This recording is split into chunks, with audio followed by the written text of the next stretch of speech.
noir. Je te brouillard magique, donc je défausse ça et je te détruis ta magie. Ok. Bah, je te fais une flemme ultime, tu perds 600 et t'es mort. Vraiment? Si vous avez eu une enfance normale, vous avez forcément déjà entendu ce son. Et là, normalement, vous venez de vous faire Madeleine de Prouster la gueule. Ah, Yu-Gi-Oh, c'est l'âme des cartes, les cartes de smiley sur la main, les putains de dieux égyptiens! Soyez honnêtes, on a tous fait dépenser 2 salaires à nos parents pour espérer en découvrir un dans un booster à 6 €. Le début des lootbox. Si j'en parle, c'est parce qu'il y a un mois, je suis retombé sur ça. Toute ma collection de cartes Yu-Gi-Oh! Outre le coup de coude de 10 ans que je me suis pris dans la gueule, ça m'a fortement donné envie de me replonger dans cet univers que j'avais lu et regardé quand j'étais gamin. Mais avant d'y foncer tête baissée, remise en contexte. Déjà, Yu-Gi-Oh! C'est pas tout jeune. Prépublié de 96 à 2004, il faut quand même savoir que les 7 premiers tomes n'ont rien à voir avec le Yu-Gi-Oh! Que vous connaissez. On y suivait un Yugi qui était certes toujours possédé par l'esprit du pharaon, mais ça parlait des jeux avec un grand J, ça pouvait vraiment parler du jeu de dés ou du jeu de plateau. Et les perdants subissaient les brimades sadiques du pharaon. Par la suite, Yu-Gi-Oh! Changera de direction en passant par le jeu de cartes, les duels de monstres en français, ou Magic and Wizards en version originale. Évidemment, c'est très fortement inspiré par Magic et Pokémon. Ah mon fidèle monstre, tu es mon préféré, tu m'as toujours apporté la victoire. Mais sur ce coup, je vais te sacrifier et je vais plutôt invoquer ça. Pokémon d'ailleurs, qui, avec Beyblade, sera le grand rival de Yu-Gi-Oh! Sur toute la guerre du transmédia. Cartes, films, jouets, ça tirait à vue à l'époque. D'ailleurs les mecs...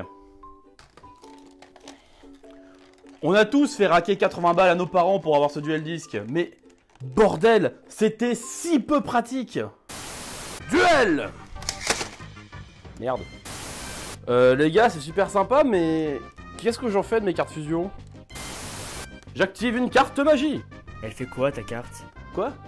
Attends, merde, attends, tu peux regarder? J'invoque un monstre. Merde, j'ai corné ma carte. Donc en fait, quand tu joues avec un duel disque, tu joues sur la table. Super pratique. Puis bon, évidemment, il y a eu la blinde de jeux vidéo sur Yu-Gi-Oh! Je vous laisse juger par vous-même.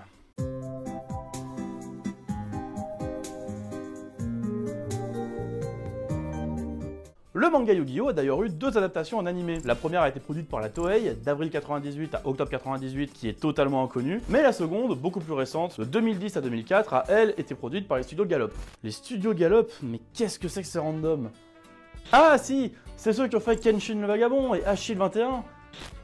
Et c'est tout. C'est un peu triste, mais ça peut être résumé comme ça. En fait, les studios Gallop, tu peux les renommer en studio Yu-Gi-Oh! Parce que c'est eux qui, depuis 2000, font tous les animés Yu-Gi-Oh! Parce qu'il y en a beaucoup. Yu-Gi-Oh! Original, Yu-Gi-Oh! GX, Yu-Gi-Oh! 5D, Yu-Gi-Oh! Zexal, Yu-Gi-Oh! Arc 5, Yu-Gi-Oh! Friends. Perso, je comprends plus rien. Mais l'animé le plus marquant sera naturellement le Yu-Gi-Oh! Originel, qui a été traduit en 20 langues pour plus de 60 pays, et sur un total de 224 épisodes, que j'ai tous regardés. En 2 semaines. J'ai un problème. Yu-Gi-Oh! Donc. Le maître des jeux, littéralement, en japonais. Bah en fait, c'est l'histoire de Yugi, un petit adolescent qui joue au duel de monstres et qui arrive à résoudre un casse-tête millénaire, le puzzle du millénium, qui renfermait en fait l'âme d'un ancien pharaon qui va dorénavant occuper son corps, mais qui aura aussi perdu la mémoire. Et je vais m'arrêter... Putain, j'ai la flemme en fait. Tout le monde connaît déjà le speech de base, tout le monde a déjà vu ce premier épisode. Et donc dans Yu-Gi-Oh!, Yugi et ses amis vont essayer de retrouver la mémoire du pharaon afin d'empêcher la destruction du monde. Rien que ça. Ah oui, parce que je dis Yugi et ses amis, parce qu'il y a beaucoup de personnages dans Yu-Gi-Oh! On se perd très vite. Tenez, présentation des personnages avec quelques dialogues presque fidèles. Salut, je suis le héros de l'histoire qui serait resté une random victime s'il jouait lui-même aux cartes. Je suis la portion de virilité et de poil dans la voix qui manque au héros afin qu'il ait un certain charisme. Je ferai tout pour mes amis, quitte à passer pour un con. Je ne sers à rien. Moi non plus, je suis une chouineuse.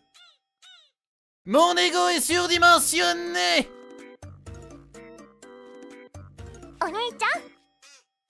Les quotas dans les animés, fallait bien placer une tsundere. Je suis le meilleur antagoniste et je suis si charismatique. Ma crise d'ado ne s'est jamais terminée. Je suis méchant parce que je suis méchant, un gru-gru. Je suis une considérable victime. Philippe, je sais où tu te caches. Viens ici que je te bute, enculé. Ta gueule. Viens ici, sale enculé. Salaud. Il y a dans Yu-Gi-Oh 4 arcs principaux. Tout d'abord le royaume des duellistes, où Yugi va devoir participer à un tournoi pour battre Maximilien Pegasus pour sauver l'âme de son grand-père. Et alors dans ce premier arc, mais les règles du jeu de cartes, pouh, total roue libre, full YOLO swag, chacun ne fait que ce qu'il veut. Et vas-y que je t'invoque des monstres à sacrifice sans faire de sacrifice. Vas-y que les cartes de magie, bah en fait j'active pendant ton tour. Les cartes pièges, j'en fais un peu ce que je veux. Les fusions, y a pas besoin de fusion. C'est un peu le bordel. Mais l'avantage c'est que ça permet au scénario de détailler un petit peu plus ces personnages, notamment leur background, dont j'en parlerai un peu plus tard. Et la morale de cet arc, c'est évidemment la puissance de l'amitié pour passer les obstacles, blabla. Bon, on va être indulgent, à la base c'est pour les enfants. Moi je regardais ça, j'avais 5 ans et je kiffais ma race. Mais néanmoins, la simplicité de ce premier arc permet de bien poser un cadre solide sur tout le reste de l'animé. Donc c'est loin d'être un mauvais arc. Et puis il y a Pegasus. Ensuite viendra l'arc de Batailleville, le meilleur arc de la série, avec enfin l'introduction des putains de dieux égyptiens qui introduisent une énorme triple menace dans l'animé qui sera d'ailleurs tout le temps très bien géré dans cet arc. Et comme son prédécesseur, cet arc enquille sur l'importance de l'amitié pour passer certaines épreuves et des obstacles, blabla. C'est pas ouf certes, mais c'est largement rattrapé par toute la mise en scène qui porte littéralement cet arc à son meilleur niveau. Avant-dernier arc, l'arc du saut d'Oricalque qui partait super bien, qui avait un potentiel énorme, mais beaucoup trop vite gâché par un méchant générique et un Joey qui se bat en mode Destiny Gundam putain. Bref, c'est un arc filler plutôt mauvais, pas très intéressant, avec des putains de dragons géants. Son seul mérite est d'avoir rajouté des nouvelles cartes dans le jeu. Et enfin, dernier arc, le passé de l'Égypte, qui est un arc qui clôt super bien l'histoire de Yugi et du pharaon. Cet arc en plus le mérite d'avoir toute une série de derniers épisodes qui est en fait un combat entier entre Yugi et le pharaon. Les deux frères qui ont habité le même corps pendant des années, qui sont liés maintenant par le destin, et qui doivent aujourd'hui se battre pour pouvoir se séparer et chacun vivre de son côté et pouvoir s'épanouir différemment. C'est là toute la morale d'ailleurs de ce dernier arc, et qui sera d'ailleurs la morale globale de Yu-Gi-Oh, qui est apprendre à lâcher le pied, apprendre à lâcher des relations si c'est pour pouvoir mieux s'épanouir par la suite. Ce qui est quand même une morale vachement adulte sur un animé pour les enfants. Je vais revenir succinctement sur les personnages, mais même s'ils semblent très lisses et plats en apparence, ils ont en fait un passé qui est extrêmement complexe. Yugi, par exemple, c'était un putain de bully. Il se faisait victimiser. Joey, le meilleur ami de Yugi, il a été séparé de sa sœur quand il était très jeune, et aujourd'hui, bah il ferait quand même tout pour elle, pour leur permettre de vivre ensemble tous les deux. Kaiba, lui, c'est un orphelin qui a été adopté par un richissime homme d'affaires, mais qui était un énorme fils de pute. Et son petit frère, Makuba, vivait sans cesse à ses crochets, et le fait encore aujourd'hui. Il n'arrive pas à s'épanouir sans son frère. Marek, le méchant de Batailleville, c'est un personnage à qui on a imposé une destinée, et qui cherche par tous les moyens de s'en sortir. Odeon, l'enfant qui était adopté et qui a été vite délaissé dès que les couilles de son père se sont remises à marcher. Et alors Pegasus, lui, c'est un homme d'affaires qui a été traumatisé par la mort de sa femme et qui va vouloir tout faire pour la ramener. Il va faire des recherches qui vont le mener en Égypte où il va découvrir des anciennes stèles gravées qui renfermaient un pouvoir qui pouvait supposément ramener sa femme à la vie.